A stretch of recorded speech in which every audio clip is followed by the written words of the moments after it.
Pace machine Umran মালিকের জন্য একটা বড় আপডেট এসেছে ভাই।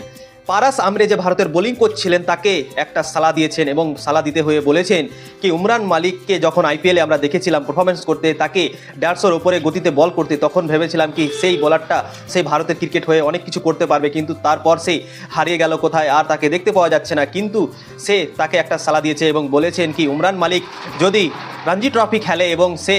2-3 বছর সেই রঞ্জি ট্রফিতে ভালো লাইন লেন করে আসে, তাহলে টিম ইন্ডিয়া থেকে খেলা কেউ রুখতে পারবে না সেই উমরান মালিকের, কেননা তার লাইন লেনটাই হচ্ছে সব থেকে বড় প্রশ্ন। যদি লাইন লেন ভালো হয়ে যায় উমরান মালিকের, তাহলে ভারতীয় দলে জায়গা করাটা তার জন্য খুবই সহজ হয়ে যাবে। কিন্তু উমরান মালিকের একটা কারণের জন্যই সেই উমরান মালিককে ভারতীয় দল সিলেক্ট করছে না। তার পেস আছে কিন্তু তার লাইন লেন ঠিক নেই, তাই জন্যই সেই উমরান মালিককে ভারতীয় দল সিলেক্ট করছে না, আর উমরান মালিক হারিয়ে যাচ্ছে। কিন্তু আমরা বলেছেন কি 2 বছর যদি রঞ্জি ট্রফি সে খেলে এবং লাইন লেনটা সেখান থেকে ভালো করে আসে, তাহলে উমরান মালিক সে চান্স পেয়ে যাবে ভারতীয় দলে এবং ভারতের দলের একটা বড়